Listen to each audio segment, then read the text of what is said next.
First News with Keeler in the morning on WIBX and WIBX950.com. John Zogby from Zogby Strategies on the line right now. John, good morning. Good morning, Bill. Hi. So let's talk about President Biden and where he stands here and what kind of a job performance you feel he's been able to accomplish so far. So we did this poll last Thursday of 1,000+ likely voters, and we found that overall the honeymoon still exists. And in fact, if you look historically at recent U.S. presidents at this point in time, Joe Biden is doing a whole lot better than actually all of them. 59% job approval rating, 40% disapprove. But I think what is particularly striking is, despite the daily news, he has 96% support among Democrats, a majority, 55% among independents, but even 24% of Republicans approve of the job that he's doing. What makes that so remarkable is that he only got 5% of the Republican vote in 2020. Yeah. So this is enough to suggest these are good numbers, and to some degree, at least, he has the wind at his back. So traditionally, of course, what happens during the midterms, and he seems to be trying to get as much done as possible right now, because he may not have that opportunity after the next year. Yep, absolutely. And so what he's been able to do is follow a much more traditional model than some of his immediate predecessors have, which is instead of just simply focusing on consolidating his own base, his own party support, he has at least given overtures to the other side, calmed things down, and the evidence shows 28-29% of conservatives, and those who identify as very conservative, approve of his job. This is supposed to give him a little bit of slack in terms of negotiating with Congress, and remains to be seen. But he will get his rescue plan. What form it will take, I don't know, but he will get it. In terms of infrastructure, that seems to be looking pretty shaky right now. It is, and I think, not surprisingly, the battle from the outset was going to be over, well, what is the definition of infrastructure, with the president and his team defining it very widely, to include family leave and programs for families and education. Hence the $2.2 trillion package. He has, quote, compromised to get it down to $1.7 million. No indication that Senator McConnell or Kevin McCarthy will accept anything more than $800 billion. So let's see if we're stalled there or not. Biden may just opt to go with a lower figure now, knowing that some of those some of those programs that belong in the wider definition of infrastructure are things that he could pass somehow by reconciliation without the supermajority needed in Congress. Yeah. What about the Sleepy Joe mantra that it really depends on the network that you're watching, how well Joe Biden is doing and whether or not the world is coming to an end, America is coming to an end. And he is so far progressive that we're on our way to socialism. Again, depending on which network you're watching. Depending on which network you're watching is true. It's kind of amazing, thinking back to the days when there was kind of a consensus about what was reported as news, and now you just see diametrically opposed news programs. But here's the thing. I can only go by the numbers right now. On one hand, he's taking a beating from the right. He's taking, to some degree, a beating from the left. But whatever it is he's doing, which doesn't smack of socialism to me, quite frankly, when you most industrial nations have family leave and 20th century policies like that. 3 out of 5 still approve of the job the president's doing. When was the last time you saw those numbers, with the exception, obviously, of George W. Bush in the aftermath of 9/11?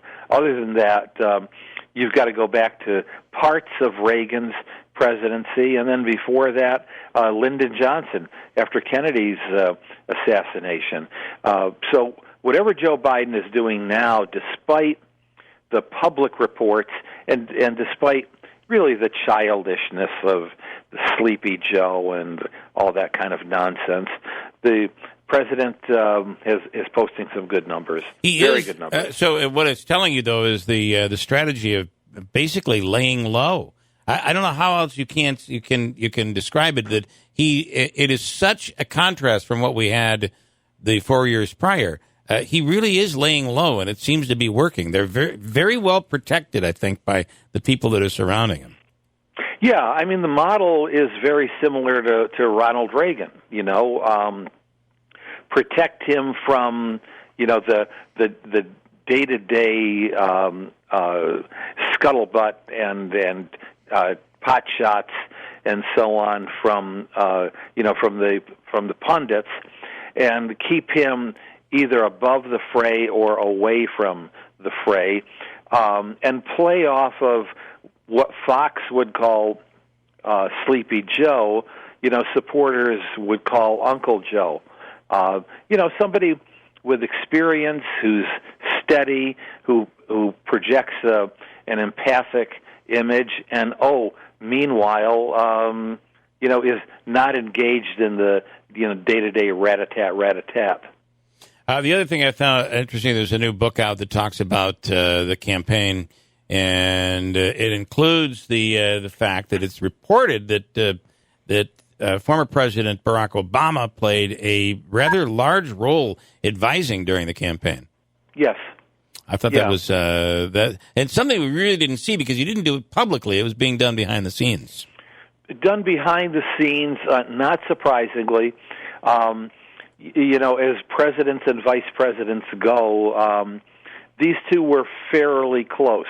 There was a mutual respect. Let's not forget that Biden, a younger Biden, gave young Barack Obama a lot of gravitas and a lot of capacity inside the Beltway and in the halls of Congress that Mr. Obama just didn't have the time or the experience to have cultivated.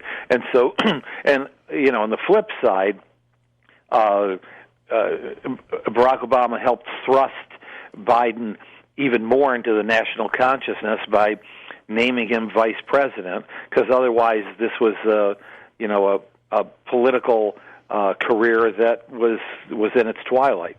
And so, the two are close, and Mr. Obama, I think, in particular with the Obama coalition, and making sure that, a 78-year-old white male knew how to communicate with a younger, non-white constituency, was critical. It's also the dealings with the conflict in Israel. While it seems like he's taken almost a hands-off approach, it's just so much in contrast to the negotiations that were done in public, and oftentimes many sharp comments that were made by President Trump publicly. That's not happening here. So anything that is going on behind the scenes. It's almost the way it used to be. It is, and some critics suggest that it's weakness or the loss of American face and value in the world. On the other hand, the breakdown of the Abraham Accords, the ongoing crisis between Israel and the Gazans, these were festering. These were not we're not on a path towards resolution. And in Biden's case, cool the rhetoric, let it play out. I'm not personally thrilled with the way that he handled the situation, but now let's see what Tony Blinken's going to be able to do in the next year or so. All right, John, we appreciate it. Thank you so much. The polling numbers very interesting at this point for Biden. We they really are. Appreciate your time. Thanks so much, John. Anytime, Bill. All right, John Zogby from Zogby Strategies. Do you want to comment on that? You look like you do. Certainly John knows better than I do, but I was surprised to hear him say he thought he did a good job of communicating with the younger non-white demo. But maybe I could be completely wrong. I think those numbers are surprising, though, aren't they? They are. I just feel like so much of this, in my opinion, I could be completely wrong, was an anti-Trump vote. Not a Joe's the man. Yeah. Joe is the one. Like if it but was, then why does he have an approval rating higher than where Trump and Obama were? I do think this below the radar stuff. The less you hear, the more we're okay with. He's like an umpire. You know, is my life getting? Can I go on with my life? Do I not have intrusion? Do I not have these things going on? What's the president's name? The umpire's name? I don't know. Well, then he must be doing a damn good job. Yeah, he's not calling any weird outside pitches. It's correct. Like all of it's just almost somewhat robotic. Very interesting. All right, we have a free money question. Conversely, just one more thing. Conversely, was Trump not in whether it was your Facebook feed or your top 5 news stories of the day or in a conversation you'd have about somebody, with somebody, every day? It was the last thing he said. What did he tweet?